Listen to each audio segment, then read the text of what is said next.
Fala, filhotes, vocês estão vivos? No vídeo agora nós vamos falar um pouquinho sobre a filosofia analítica no Brasil. Essa obra da organizadora, na verdade, Maria Cecília M. de Carvalho, que não tem nada a ver com o Olavo de Carvalho, da editora Papiros. Essa obra aqui, ó. A filosofia analítica no Brasil, né? Neste livro, o leitor encontrará uma seleção de textos apresentados durante o segundo encontro de filosofia analítica, promovido pelo Departamento de Pós-Graduação em Filosofia da PUC, né, da Pontifícia Universidade Católica de Campinas, a PUC-Camp, que reflete a amplitude de interesses temáticos própria da tradição analítica no filosofar. Hoje, o maior expoente no Brasil é o Desidério Murcho, né, da filosofia analítica, mas tem também o Danilo Marcondes, tem uma galera boa aí. A unidade dessa coletânea não está no compromisso com um conjunto de teses substantivas, mas no tratamento das questões filosóficas, ao primar pela valorização da clareza conceitual e argumentativa, pela constante avaliação da aptidão racional dos argumentos e pela disposição para o debate crítico de suas teorias. Essa galera que faz isso, né? O Olavo de Carvalho se qualifica como um filósofo da linguagem, um filósofo analítico, mas ele é muito mais retórico do que analítico, propriamente dito, né? Os autores aqui, né, autores dos artigos são Alberto Cupani, que é doutor em filosofia pela Universidade de Córdoba, da Argentina, e docente do Departamento de Filosofia da UFSC. Cara, eu fico vendo em alguns grupos, algumas páginas de direitistas olavistas, e eles não sabem nada da Universidade Brasileira, cara, não sabem nada. Não estudam, não leem, não buscam conhecer, e acreditam no que o Olavo fala e no que os outros falam, como se a Universidade Brasileira se resumisse a Marilena Chauí, a Cortella, a Pondé, o Paulo Giraldelli, a Karnal. Cara, não é isso. Esses são os expoentes, o que a mídia elegeu. Mas tem muita gente séria fazendo filosofia de verdade no Brasil e que não tem expressão, não tem visualização, não tem clamor midiático ou exposição midiática, né? Então mas tem, cara, pode procurar que tem, e muito melhor que o Olavo, no sentido filosófico da coisa. O Olavo como polemista, cientista político, ou não cientista político, porque eu não acho que o Olavo faz tanta ciência. O Olavo, para mim, não faz ciência. O que o Olavo faz para mim é reflexões. Ele é um polemista, é um aforista, é um cara que faz um grande ensaísta, mas filósofo no estrito ou rigorosamente falando, não se pode dizer que ele é isso. E aqui nós temos alguns que fazem muita coisa. O João de Fernandes Teixeira, da Filosofia da Mente, ele é um cara muito bom. O Danilo Marcondes está aqui também. O Alberto Oliva, doutor em Filosofia pela UFRJ e professor do Departamento de Filosofia da mesma. O Cláudio Almeida é doutor em Filosofia pela Universidade McMaster, né, do Canadá, e docente do Departamento de Filosofia da PUC, Rio Grande do Sul. Nas PUCs também tem muita coisa diferente do que se tem no esquerdismo de boa parte das universidades brasileiras. O Danilo Marcondes, ele é doutor em Filosofia pela Universidade de St. Andrews e professor do Departamento de Filosofia da PUC e da Universidade Federal Fluminense, da PUC do Rio. O João de Fernandes Teixeira, doutor em Filosofia pela Universidade de Essex, na Inglaterra, é professor de Filosofia da UFSCar, né, da Universidade Federal de São Carlos. O João Paulo Monteiro é professor titular do Departamento de Filosofia da USP. O Karl Ascham é professor titular da Universidade de Graz, na Áustria, o berço da filosofia analítica, do neopositivismo, né? Ele se desenvolve principalmente na Áustria. O Luiz Henrique Dutra, doutor em Filosofia pela Unicamp e professor do Departamento de Filosofia da UFSC, da Universidade Federal de Santa Catarina.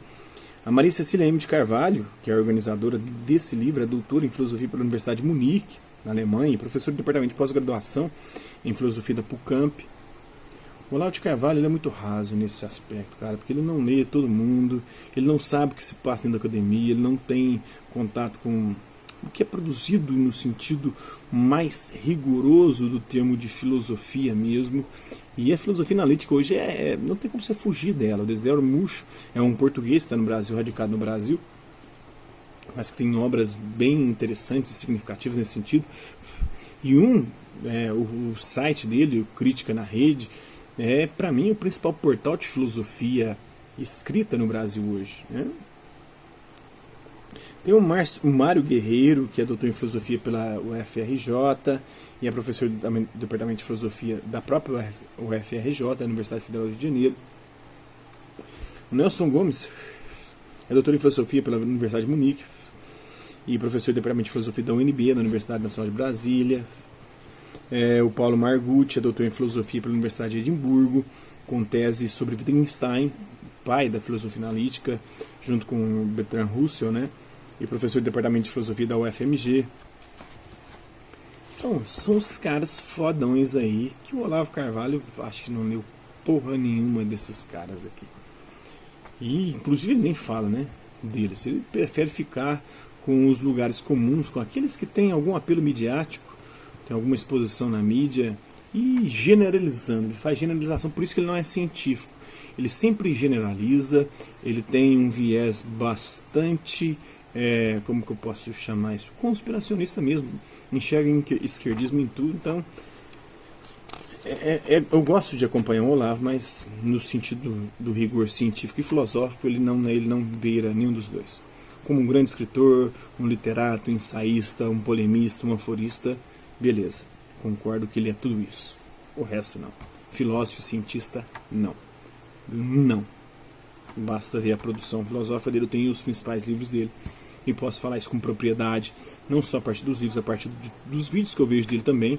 Eu sigo vários canais que postam vídeos dele e aulas dele, então não é. Ele não tem rigor científico nem filosófico.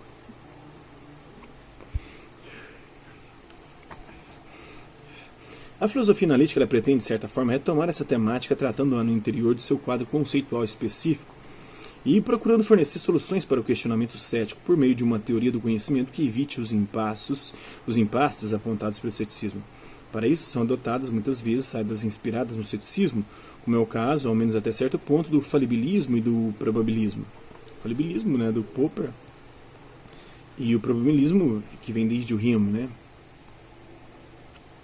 Grande parte dos principais representantes da filosofia da ciência de tradição analítica hoje seguem essas tendências. Uma posição mais radical nessa lida tem sido a de Paul Feyerabend, né, o Feyerabend, em seus Contra o Método e Beyond, depois da razão, né, ou Além da Razão. Contra o Método de 1980, e Beyond Reason de 1989. Em que chega mesmo a questionar a autoridade da ciência em nossa tradição cultural. Alguns autores aí, o Foley, o Roth, para um debate em torno da interpretação de Feyerabend, vê o Munevar, né, de 91, resenhado por Maia Neto em 93, sobre a relação entre Feyerabend e o ceticismo, ver Maia Neto. Uma terceira via de discussão do ceticismo da filosofia analítica consiste na estratégia de procurar uma resposta ao cético em termos do que tem sido denominado de argumento transcendental, formulado com base nas noções de significado e verdade. O argumento transcendental vem de Kant, né? Encontramos diferentes versões dessa terceira via, principalmente em Strawson, em Davidson e em Stroud. Embora haja muitas controvérsias acerca da caracterização do que seria um argumento transcendental, o que me leva a evitar entrar nesta discussão aqui, sobre argumentos transcendentais e sua relação com o ceticismo, ver o Schapper, o Vosseku, de 89, e o Bieri, Horstmann e Kruger, de 79. Podemos considerar que as tentativas de responder ao ceticismo mediante argumentos transcendentais consistem em procurar mostrar que aquilo que o cético põe em questão é inevitavelmente pressuposto pelo seu próprio questionamento, que seria assim circular, autorrefutativo. Dentro das falácias isso tem um nome, né? Petição de princípio. O argumento circular, tem outros nomes para isso também. O argumento em defesa do princípio de não contradição formulado por Aristóteles no livro 1 da Metafísica, o argumento do cogito de Descartes, a Meditações Metafísicas, a primeira e a segunda, e a dedução transcendental na crítica da razão pura de Kant, seriam os exemplos mais ilustres e influentes desse tipo de argumentação na tradição filosófica em linhas gerais, sendo que a denominação argumento transcendental é evidentemente inspirada na terminologia kantiana. Se tomarmos mais especificamente Davidson como ilustrativo desse tipo de argumentação na filosofia analítica, vemos que se trata de procurar refutar o ceticismo a partir daquilo que o cético deve admitir que podemos saber, o significado das expressões linguísticas que usamos. Encontramos essa concepção, de certa forma, defendida já desde Davidson, em 1984, e reelaborada em 1986, e ver também a respeito Williams, de 1988. O cético pressupõe ele próprio, para a formulação de sua dúvida, conceitos que ele visa problematizar. Sua posição seria, assim, inconsistente. Segundo a visão de, eu acho que é o Ronald Davidson, né?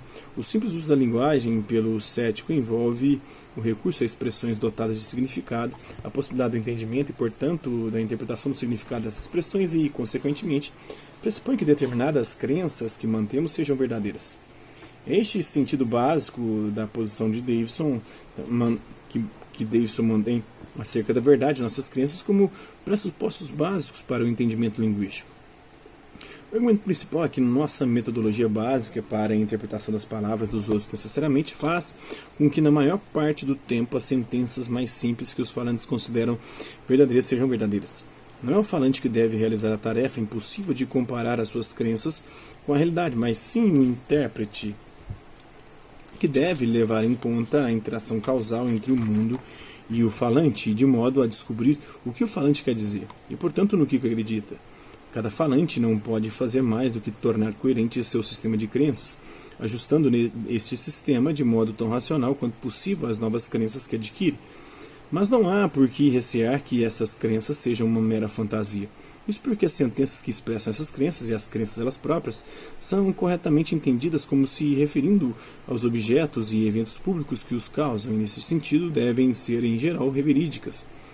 Cada indivíduo sabe disso, uma vez que conhece a natureza do discurso e das crenças. Isso não estabelece, é claro, quais dentre as suas crenças são verdadeiras, mas assegura-lhe que a sua visão global do mundo que o cerca equivale à visão de mundo das outras pessoas e que essa visão é, em seus contornos gerais, correta, segundo Davidson, de 1986. Então, são trechos dessa obra, espero que vocês tenham gostado do vídeo. Quem curtiu, dá um like. Quem não curtiu, dá um dislike. Quem se interessar pelo conteúdo do canal, é só se inscrever, ativar o sininho e aguardar os próximos vídeos e as próximas notificações. Deixe também seus comentários, dizendo o que você tem achado dos vídeos, sugestões de temas e assuntos para serem abordados em vídeos posteriores. E colabora com o nosso canal, compartilhe os nossos vídeos e ajude-os a chegar ao maior número de pessoas possíveis.